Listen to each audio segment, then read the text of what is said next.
I hauled trash from the big house where the master discarded documents without looking twice, tossing surveys marked obsolete into baskets, headed for the burn pit. Among the papers, I found heavier parchment folded with intention, showing river bends and paths marked, then crossed out with thick black ink. Old routes through swamp and forests that official maps no longer acknowledged because the master believed progress made them irrelevant. I was trained to measure gold by memory, and I knew that land keeps its first story, even when names change. So I pieced the fragments together in secret and tested forgotten crossings with a young runner who could read ground without signs. When the master announced 7 people would be sold south before winter, the map shifted from curiosity to necessity, and we moved during storm through paths his patrols avoided because they stayed on known roads and trusted their modern systems completely. We crossed beneath a patrol road unseen, passed through the swamp where guards feared to follow, and reached the old river fork where the map's final line ended, but the path continued in our own choosing. 7 people walking out of slavery because he did not value his own history enough to keep it. When a man throws away what he thinks is obsolete, how many others are watching the trash pile for exactly what his certainty rejected? I am assigned to haul trash from the big house beginning on a cold October morning. The overseer points at the back door and hands me a wooden cart with a broken wheel that drags in the dirt. Inside, I collect ash from fireplaces, broken crates from deliveries, papers already judged worthless by the master's hand. The study produces the most waste. Stacks of documents tossed into a basket near the desk. Letters, ledgers, maps, all deemed unnecessary. I observe how the master discards things without looking twice. His confidence absolute in what deserves keeping and what deserves burning. There is no memory yet, only the awareness that power decides what matters, what lives and what dies. I load the cart carefully and move the waste toward the burn pit behind the smokehouse. The white man thinks discarding. He does not see that some things survive their rejection. Among the papers on my 3rd trip, I noticed heavier parchment folded differently than the rest. Not crumpled, not torn carelessly, folded with intention, then placed deliberately in the basket. I observed faded lines drawn in dark ink, markings worn thin by hands, not by fire or water. The sight triggers a faint memory of hunters in my village tracing routes in dust before dawn. Paths marked briefly, then swept away, but remembered perfectly. I glance around the empty hallway. No one watches. I hide the paper beneath ash in the cart and continue working as if nothing has changed. My hand finds the bronze weight in my pocket. It is still there. A reminder to move carefully when something valuable appears. That night in the cabin, I unfold the scraps in secret by dim lamplight. The parchment is old, brittle at the edges, stained with water and age. I observe river bends drawn with precision, paths marked clearly, but crossed out with thick black ink, as if someone wanted to erase them from record. The sight triggers a clearer memory now. Elders in my homeland saying, land keeps its first story even when names change. That water remembers its oldest course. That paths worn deep enough cannot be fully forgotten. I begin piecing the fragments together on the floor, matching torn edges, aligning the faded lines. A map emerges, incomplete but readable, showing routes that no longer appear on the master's current surveys. Old roads, forgotten crossings, trail through swamp and forest that official maps do not acknowledge. That is when I know these paths were deliberately removed from memory, hidden, erased, but not destroyed. The master speaks proudly of new roads and tighter patrols during Sunday dinner the following week. I serve quietly while he addresses guests. His voice carries through the dining room with absolute certainty. Every route is monitored now, he says. Every crossing guarded. Escape is impossible with our modern systems. I observe his confidence in what is current and visible, in patrols and checkpoints and surveyed paths. His certainty reminds me of traders back home, who mocked old paths as superstition, who believed only mapped routes mattered, who died lost in forests they thought they understood. I recognize his flaw forming clearly, faith in progress over memory. The white man thinks new knowledge replaces old. He does not see that forgetting makes you vulnerable. I am sent again to clear the study waste 2 days later. More papers, more discarded documents. I observe additional surveys marked obsolete in red ink, superseded, no longer accurate. Maps showing the same region at different times. Paths appearing and disappearing based on who drew them. The repetition triggers my memory of villages moving camps during dry seasons, but never forgetting where water sources remained constant, where the land stayed true beneath changing human claims. I collect what I can without drawing notice. Small pieces. Fragments that will not be missed from trash, already condemned to burning. My hand finds the bronze weight in my pocket. It is still there, growing heavier with each piece of the map I save. At the field's edge during afternoon water break, I meet the young runner the others call quick. He is perhaps 80.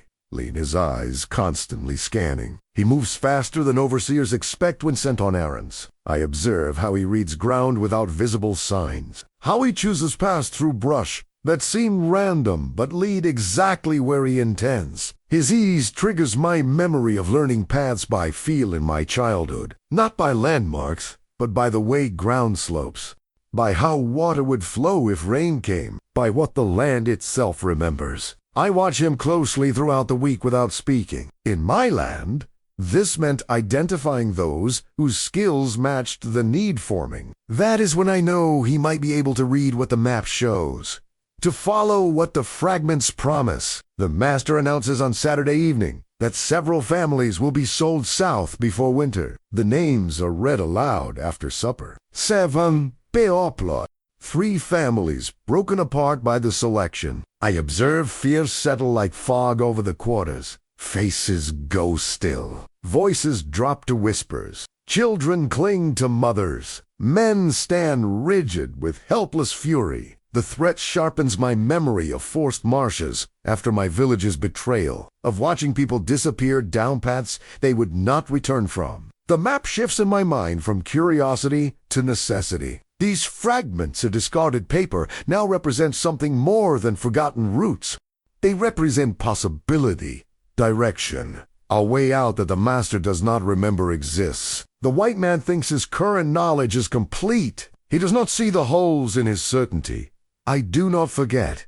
I never forget. That night, I lie awake and pause before continuing this memory fully into plan. I acknowledge the danger of hope spreading too fast, of speaking too soon, of trusting too widely. My capture began with trust misplaced, with believing a traitor who smiled before betraying my entire village to slavers. But I also remember my mother's words spoken the night before, that betrayal. Fear that paralyzes is different than fear that guides. I decide the map must be tested, verified, proven against the actual land before anyone stakes their life on it. Dawn becomes the transition point. The moment's observation turns to action. My hand finds the bronze weight in my pocket. It is still there. A tool for measuring, for knowing when balance shifts toward possibility. The map fragments weigh almost nothing, but what they might mean weighs everything. I show the runner a fragment of the map on Sunday morning without full explanation. We stand near the water barrel where conversation looks natural. I unfold a small piece, showing a river bend and a crossing marked, then crossed out. His eyes move across the faded lines. I observe recognition flicker immediately. I know this place, he says quietly. The old ford, before they built the bridge downstream. The moment triggers my memory of hunters recognizing trails from broken signs back home, from bent grass, from stones placed deliberately years before. We agreed to walk part of the route after dark to see if the land still remembers what the map promises. In my land, this meant testing knowledge before, depending on it, proving path before following. That is when I know the map might be more than paper. It might be truth. The master tried to discard. We move quietly through brush the patrols of Ord on Monday night. The runner leads. I follow with the map fragment memorized. The moon is thin, the darkness thick beneath trees. I observe how the land opens where the map promised. A gap in dense growth, a path, worn faint, but still visible 2 feet, that know how to read ground. The patrol road runs parallel 50 yards to our right. We hear horses pass, lanterns swinging, voices calling out routine checks. But we move unseen in the forgotten space between official routes. The success triggers my memory of following similar paths to safety during raids in my homeland. Trails elders knew that invaders did not. Ways through landscape that required memory, not maps. The map proves truthful. The old paths still exist beneath the new order. The white man thinks what he does not use disappears. He does not understand that land remembers longer than men do. I hesitate before telling others what we have found. The runner wants to share immediately. His excitement burns visible in his eyes, but I speak my hesitation aloud that Tuesday morning. Once known, it cannot be unknown. Once hoped, it cannot be unhoped. I remember the first betrayal that took everything from me. How one person's fear led to many people's chains. Fear makes people speak when silence saves. Desperation makes people trust when caution protects. I decide only a few will know it first, those already marked for sale. Those with nothing left to lose by trying. That is when I know. Selection is its own cruelty, but also its own clarity. The condemned have the least reason to preserve the master's order. My hand finds the bronze weight in my pocket. It is still there, measuring risk, measuring trust, measuring the balance between hope and danger. We test another segment near the swamp on Wednesday night. This route shows on the map as a path crossing wet ground, marked, then crossed out heavily, as if someone wanted to ensure it was forgotten completely. I observe patrol tracks, stopping exactly where the map's lines fade, where official knowledge ends. The sight triggers my memory of elders back home, laughing at hunters who feared marsh ground, who avoided water and mud, who did not understand that wet earth hides movement better than dry. The runner and I walk carefully across ground that appears impassable, but the path exists, solid enough, beneath shallow water. Hidden by appearance, we emerge on the far side exactly where the map indicated. Unseen, unheard. Strategy begins forming clearly now, around weather and fear. The master's patrols avoid difficult ground. They stay on known roads during storms. They trust their current maps completely. The white man thinks control requires visibility. He does not see that the best paths are the ones he has forgotten exist. My hand finds the bronze weight in my pocket. It is still there, but I carry something heavier now. The knowledge that escape is possible, that the master's certainty creates the opening we need.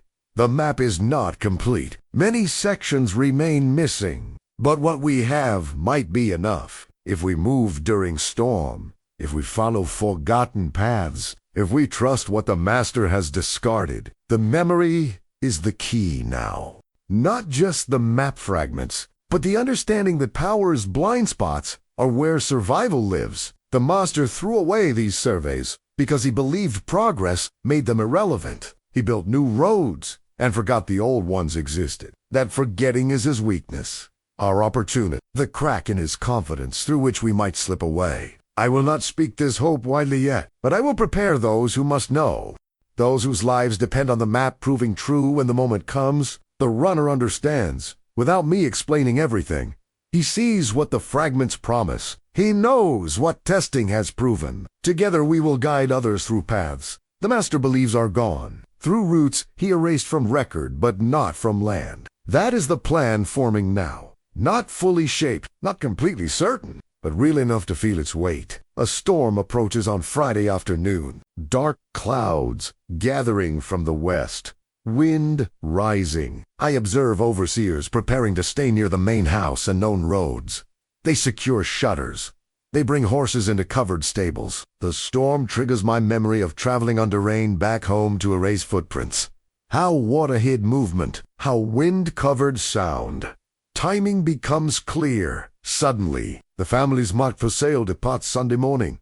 The storm arrives Saturday night. One night. Juan Scherzi.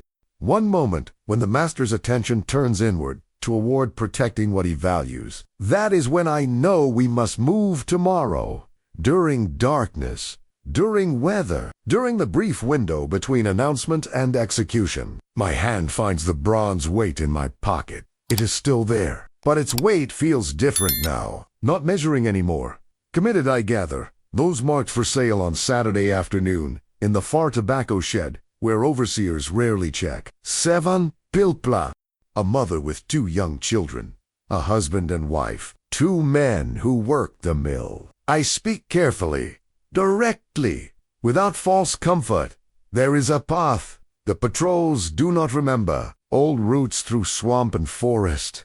I have walked them. They are real. I observe terror, mixed with resolve on their faces. The knowledge that staying means certain separation, that going means uncertain survival. The memory of villages moving together under threat returns sharply now. How people chose dangerous possibility over guaranteed suffering. The mother speaks first. When? Tonight? During storm. The runner will guide us. We agreed to move as one. No one left behind. No one abandoned if difficulty comes. In my land, this meant collective risk created collective protection. That moving together meant surviving together or falling together. The white man thinks control comes from dividing people. He does not see that shared danger creates bonds stronger than chains. The runner guides us to the first forgotten turn, 2 hours after full darkness falls. Rain has started. Steady, cold, loud enough to cover small sounds. We'd move in single file. The mother carries the youngest child. Her older boy walks between the 2 mill workers who steady him when he stumbles. I observe how bodies follow land once trust is given, how fear sharpens attention instead of parallelism movement. The path appears exactly where the map promised, a gap in thick brush, a turn that looks like dead end but opens when approached correctly. No memory comes, now only movement. Only focus on the next 20 yards. The next landmark. The plan is no longer theory written on discarded parchment. It is feet on ground by the Zing rain, hope made physical. That is when I know we have crossed from preparation into commitment. There is no returning now without consequence, worse than trying. We wait in a hollow near the swamp's edge while patrol lanterns pass on the road above. The rain falls harder. I observe the patrol moving quickly, seeking shelter instead of searching thoroughly. I review the map one last time in my mind, committing the next section to memory before the paper becomes too wet to read. The runner watches me closely. He knows the route ahead from our testing, but he waits for my signal. My hand finds the bronze weight in my pocket. It is still there. I think of my uncle who gave it to me, who taught me that precision matters most when stakes are highest. That rushing creates mistakes. That careful movement covers more ground than desperate speed. The paper is no longer needed. The map lives in my head now, in my feet, in the way I read darkness and ground. The transition is final. We move forward on memory and hope. No documents to prove our path. No certainty beyond what we have tested. The white man thinks recorded knowledge is the only reliable kind. He does not understand that memory can carry truth more accurately than paper when the holder is trained to remember. Aye! Signal the runner. We move forward into the swamp where patrols fear to follow. Rain breaks hard against the ground 2 hours before dawn. Thunder rolls across the sky. Lightning flashes reveal landscape in brief, bright moments, then returns us to darkness. I observe patrol lanterns dim and retreat toward covered positions. The weather drives them to safety, to warmth, 2 places they can wait out the storm. The sound triggers my memory of storms used as cover during raids long ago. How weather became halai. Halaicha's violence created human opportunity. We step onto the erased path through the swamp.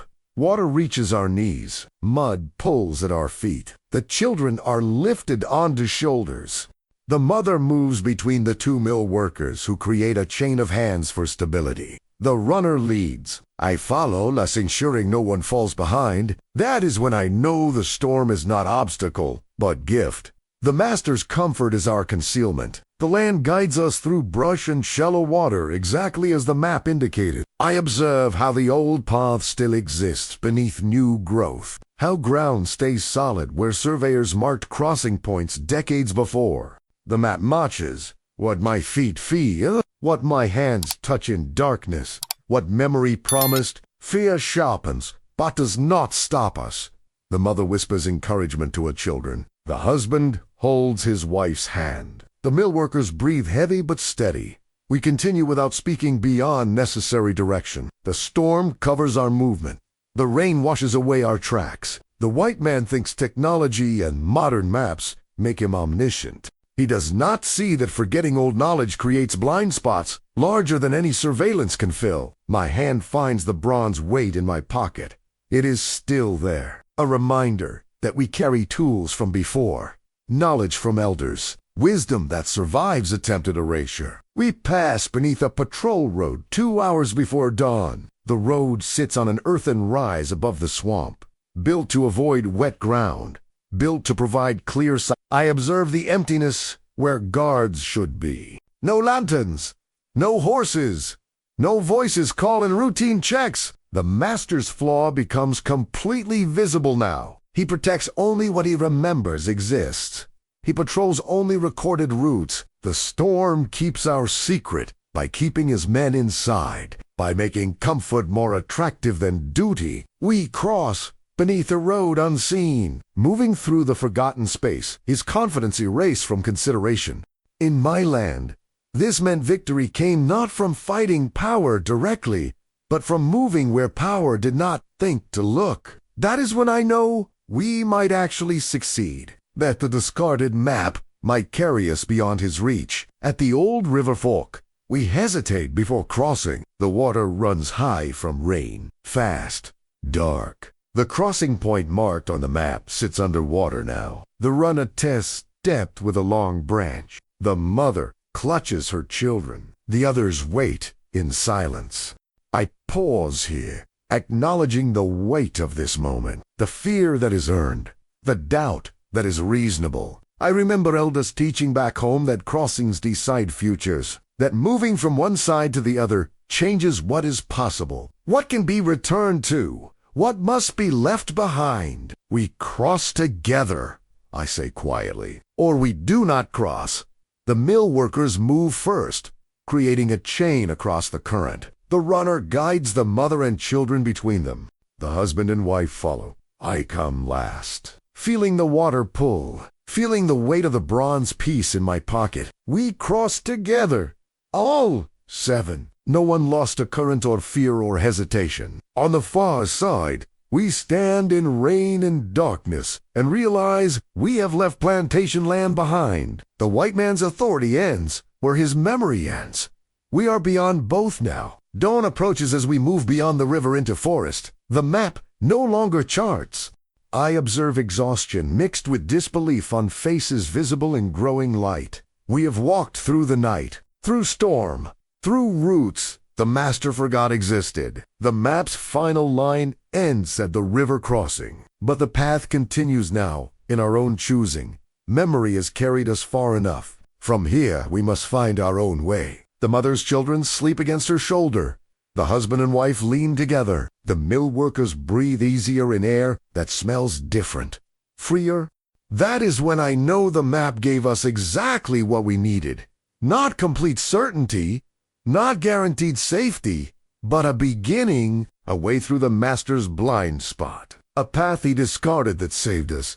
My hand finds the bronze weight in my pocket. It is still there, but I will not need it the same way going forward. It reminded me to measure carefully, to trust memory, to believe that what is thrown away might still hold value. Those lessons remain. The weight can rest now. We scatter as planned 3 miles beyond the river, not staying together, not remaining one group. I observe separation cut as deep as chains did. Bonds formed under fear now, broken by strategy's demand. The mother goes north with her children. The husband and wife go east. The mill workers go west. The runner and I go south briefly, before turning west ourselves. I do not soften the costs of this parting. Do not pretend it is not loss, even though it is survival. Moving separately means, if one is caught, not all are caught. means pursuit spreads thinner, means the master's resources divide. In my land, this meant survival sometimes, demanded scattering what danger had gathered together. We embraced briefly, no words, just recognition that we carried each other through one darkness together. Then we separate into different futures. From a ridge 2 days later, I look back once toward where the plantation land must lie. I observe smoke rising in the distance, gray against morning sky. Perhaps from the burn pit, where I once carried trash. The master will search roads that no longer matter, will question enslaved people about routes he remembers, will patrol checkpoints we avoided completely. The land keeps our truth, the swamp, the forgotten ford, the paths he erased, from record but not from ground. His discarded surveys guided us through his blind spots. His confidence in progress made him forget what persistence remembers. The white man thinks what he throws away ceases to exist. He does not see that some things survive their rejection. That trash can carry truth, that what is deemed obsolete might be exactly what is needed. I do not forget. I never forget. My hand finds the bronze weight in my pocket one final time. It is still there, but I am not. I am here, beyond his reach, beyond his knowledge, beyond his discarded maps that showed me the way out. I pause before finishing this account, before setting down this particular memory. He believed what he threw away was gone forever, that tossing documents into trash erased their truth, that marking paths obsolete made them disappear. But memory survives fire. Ink fades slower than power. Land remembers longer than men who claim to own it. It was his own discarded past that saved us. His own rejected knowledge that guided us beyond his reach. I did not fight him directly, did not resist openly, did not challenge his authority with voice or violence. I simply paid attention to what he ignored, kept what he discarded, remembered what he chose to forget. In my land, this meant wisdom lived in attending to what power overlooks, that the margins hold truth the center cannot see. The white man thinks his current maps are complete, that his modern systems are comprehensive. That progress means previous knowledge becomes irrelevant. He does not understand that forgetting creates vulnerability, that throwing away makes him weaker, not stronger. That confidence in the new blinds him to the persistence of the old. 7 people walked out of slavery because he did not value his own history enough to keep it. The map fragments I pulled from trash carried us through paths he no longer believed existed. The old surveys he marked obsolete showed routes his patrols did not remember to guard. His certainty was our opportunity. His discarding was our salvation. I do not know where the others are now. If they survive beyond our scattering, if the mother's children are safe, if the mill workers found work, if the husband and wife built new life, I only know we tried, that we moved when movement was possible, that we trusted discarded knowledge when current knowledge was designed to trap us. The bronze weight is still with me, but I carry something else now too. The understanding that what survives rejection is often stronger than what is kept safe. The map fragments proved truer than the master's official surveys. The forgotten paths led to freedom, while the modern roads led nowhere but back to chains. That is the lesson I will not forget. That truth lives in unlikely places. That power's blind spots are exactly where survival hides. The master threw away what saved us, and we were there to catch it before the fire consumed it completely. 6 months later, I stand in a small room above a cobbler's shop in a city whose name I am still learning. The bronze weight sits on a table near the window. I look at it often but do not carry it anymore. It served its purpose, reminded me to measure carefully, to trust memory, to value what others discard. I work now helping others read and write, teaching what I learned through observation and necessity. Sometimes people come asking about routes north, about paths through difficult country, about ways beyond what maps show. I tell them what I learned. That official knowledge is incomplete. That what is marked obsolete might be exactly what is needed. That the old ways persist beneath new names. I tell them to pay attention to what power discards, to value what certainty rejects, to remember that forgetting creates opportunity for those who attend to margins. The map fragments are gone now, burned after I'd memorized them completely. No evidence remains, except in my mind. But that is enough. Memory does not require paper. Truth does not require official record. The white man thinks documentation makes things real. He does not understand that what lives in trained memory is often more reliable than what is written and discarded and forgotten. I will not forget the map or the storm or the 7 people who trusted discarded knowledge enough to walk through darkness. That trust was not misplaced. That knowledge was not obsolete. That memory proved truer than the master's certainty. And I remain here, free, because I paid attention to trash, because I kept what he threw away, because I remembered what he chose to forget. That is enough. That is everything.